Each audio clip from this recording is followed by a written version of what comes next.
প্রিয় দর্শক আসসালামু আলাইকুম। ইমরান এগ্রো ইউটিউব চ্যানেলে আপনাকে স্বাগতম। দর্শক কেমন আছেন সবাই? আশা করছি সকলে অনেক অনেক ভালো আছেন। আলহামদুলিল্লাহ আমিও অনেক ভালো আছি। তো আমার সামনে দেখতে পাচ্ছেন বৃধান 104। বৃধান 104 আজকে রোপণের বয়স চলতেছে 44 দিন। তো এই যে 44 দিন বয়সে মাশাল্লাহ খুবই সুন্দর হয়েছে বৃধান 104। তো জায়গায় জায়গায় মাজরা পোকা ধানগুলো কেটে দিচ্ছে, ধানের দিক পাতাগুলো সেগুলো কেটে দিচ্ছে, দিকগুলো কেটে দিচ্ছে। তো এটা আমি বেশ কয়েকদিন থেকে লক্ষ্য করতেছি। তো স্প্রে শিডিউলটা আসলে করতে পারছি না, লাস্ট কয়েকদিন থেকে শুধুমাত্র স্প্রে করে যাচ্ছি, কিন্তু শেষ করতে পারছি না। তো আজকে আমি আমার এই জমিতে মাজরা দমনের জন্য কি কীটনাশক ব্যবহার করতেছি আজকে আমার এই জমিতে আপনাদের মাঝে শেয়ার করব। সেই সঙ্গে আমি যে কীটনাশকটি ব্যবহার করতেছি সেটার দাম দর কীরকম, কি পরিমাণে ব্যবহার করতে হবে, কতটুকু জমির জন্য কি পরিমাণ ব্যবহার করতে হবে সেটা নিয়ে কথা বলবো আজকের এই ভিডিওতে। তো আশা করছি পুরো ভিডিও জুড়ে সাথে থাকবেন, আর আমি ইমরান আপনাদের সাথেই রয়েছি। আজকে আমার 44 দিন বয়সে আমি যে কীটনাশকটি ব্যবহার করতেছি সেটা হলো আপনার ক্যাপ্রোনিল। এটা হচ্ছে আপনার কেমিস্ট ক্রপ কেয়ার লিমিটেডের ক্যাপ্রোনিল। তো এইটাতে আপনার সক্রিয় উপাদান হিসেবে রয়েছে কার্টাপ 47% এবং ফিপ্রোনিল 3%। তো এই যে ক্যাপ্রোনিলের মধ্যে যে সক্রিয় উপাদানটি রয়েছে কার্টাপ এবং ফিপ্রোনিল, এই দুটোই কিন্তু আপনার মাজরা দমনের জন্য খুবই কার্যকরী একটি ওষুধ। ধানের মাজরা দমনের জন্য, কালো মাথা মাজরা পোকা দমনের জন্য কার্টাপ এবং ফিপ্রোনিল দুটোই কিন্তু আমার মাজরা দমনের জন্য খুবই কার্যকরী। তো এটাই আজকে আমি আমার এই জমিতে স্প্রে করব এবং এটা আমরা পরীক্ষামূলকভাবে ট্রায়াল দিচ্ছি এটা আমাদের এই জমিতে। আজকে এই ক্যাপ্রোনিল ব্যবহার করার পর থেকে আমার এই জমিটা কীরকম মাজরা মুক্ত থাকে সেটাই আমি আপনাদেরকে সলিড একটা রিভিউ দিব। কারণ এটার দাম কিন্তু হেভি লেভেলের। মানে আমি যেই বায়ারের ভায়াগো, সিনজেন্টার ইনসিপিও, তারপর আপনার বেল এক্সপার্ট, আর তারপর আপনার এইমগুল, রেড কার্ড, আরও যে মোটামুটি লেভেলের যে কীটনাশকগুলো রয়েছে সেগুলোর থেকেও কিন্তু আমার কাছে এটার দাম বেশি মনে হয়েছে। বেশি মানে একদম বেশি মনে হয়েছে আমার কাছে এই ক্যাপ্রোনিলের দাম। তো যাই হোক, এটার দাম অনুযায়ী আসলে কতটুকু কার্যকরী আমাদের ধানের মাজরা দমনের জন্য সেটাই কিন্তু আমি আপনাদেরকে একদম সলিড একটা রিভিউ দিতে পারবো। তো আমার হাতে যেই প্যাকেটটি দেখতে পাচ্ছেন আপনারা, এটা হচ্ছে আপনার 100 গ্রামের একটা প্যাকেট। আর এটা আমরা ব্যবহার করতে পারবো 1 বিঘা জমির জন্য। অর্থাৎ আমরা যদি 1 একর জমিতে ব্যবহার করতে চাই তো সেই ক্ষেত্রে আমাদের ক্যাপ্রোনিল প্রয়োজন হবে 300 গ্রাম।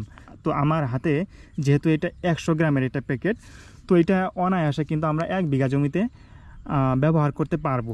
যেহেতু আমরা চারা রোপণের 45 দিন বয়সে আমরা স্প্রে কাজ করতেছি, আশা করা যায় ধান কাটার আগ পর্যন্ত মাজরা মুক্ত থাকবে।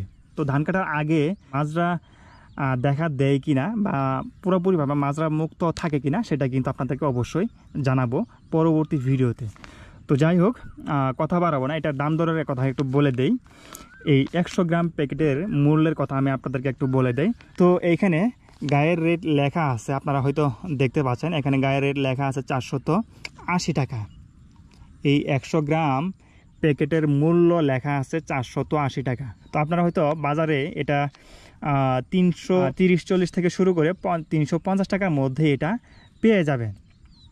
330-40 থেকে শুরু করে 350 টাকার মধ্যেই আপনারা এই ক্যাপ্রোনিল বাজারে পেয়ে যাবেন। তো এই যে 330-40-50 দিয়ে যদি আমরা 1 বিঘা জমির জন্য একটা স্প্রে করি, আমাদের যদি 2টা স্প্রে করতে হয় তাহলে আমাদের খরচ হয়ে যাবে 750 টাকা।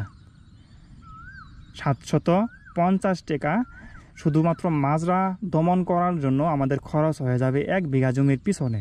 আমরা যদি 3 বিঘা অর্থাৎ 1 একর জমিতে যদি আমরা এটা স্প্রে করতে যাই, এই ক্যাপ্রোনিল 2টা স্প্রে করতে যাই, তো সেই ক্ষেত্রে আমাদের খরচ হয়ে যাবে 3 × 7 = 21, 2250 টাকার মতো আমাদের খরচ হয়ে যাবে এই ক্যাপ্রোনিল ব্যবহার করলে 1 একর জমিতে। মানে হিসাব বুঝতে পারছেন, 2250 টাকা আপনার খরচ হয়ে যাবে। 2250 টাকা খরচ হয়ে যাবে আপনার 1 একর জমি মাজরা মুক্ত করতে গেলে। 1 একর জমি মাজরা মুক্ত করতে গেলে, 2টা স্প্রে করতে গেলে আপনার খরচ হয়ে যাবে 2200 টাকা, 2250 টাকা খরচ হয়ে যাবে। তো যাই হোক, সেই দাম অনুযায়ী আসলে কীরকম কাজ করবে সেটাই আমাদের দেখার বিষয়। এই কেমিস্ট ক্রপ কেয়ার লিমিটেডের এই ক্যাপ্রোনিল কীরকম কাজ করে আপনাদেরকে অবশ্যই ফাইনাল একটা রিভিউ দিব। তো যাই হোক, এখন আমরা আমাদের জমিতে এটা স্প্রে কাজ করব। আর মনে রাখবেন, এটা ব্যবহার করার সময় অবশ্যই ধান গাছ ভিজিয়ে স্প্রে করবেন। বিঘা প্রতি আপনারা 3 ট্যাঙ্কি করবেন। 16 লিটারের যদি ট্যাঙ্কি হয় তো সেক্ষেত্রে আপনারা 1 বিঘা জমির জন্য 3টা ট্যাঙ্কি করবেন এবং ধান গাছ ভিজিয়ে স্প্রে করার চেষ্টা করবেন একদম বিকেলবেলা, একটু পরে সূর্য ঢলে যাবে এরকম একটা সময় আমরা স্প্রে করার জন্য আসছি। তো এরকম একটা সময় বেছে নেবেন এই কীটনাশক স্প্রে করার জন্য ঠিক বিকেলবেলা, এবং ধান গাছ ভিজিয়ে স্প্রে করার চেষ্টা করেন, তাহলে আমাদের যে কীটনাশকের কার্যক্ষমতাগুলো সেগুলো কিন্তু বেড়ে যায়। তো যাই হোক, এই বিষয়গুলো অবশ্যই মেনে চলার চেষ্টা করবেন, এই বিষয়গুলো মেনে তারপরে আপনারা আপনাদের জমিতে এই ধরনের কীটনাশকগুলো ব্যবহার করার চেষ্টা করবেন। তো যাই হোক, এতক্ষণ যারা ভিডিওটি কন্টিনিউ করেছেন অসংখ্য ধন্যবাদ। দেখা হচ্ছে নেক্সট ভিডিওতে। পরবর্তী ভিডিওগুলো দেখার আমন্ত্রণ রেখে আজকে বিদায় নিচ্ছি। বিদায় পালা, আল্লাহ হাফেজ, আসসালামু আলাইকুম। ভালো থাকবেন সবাই, সুস্থ থাকবেন।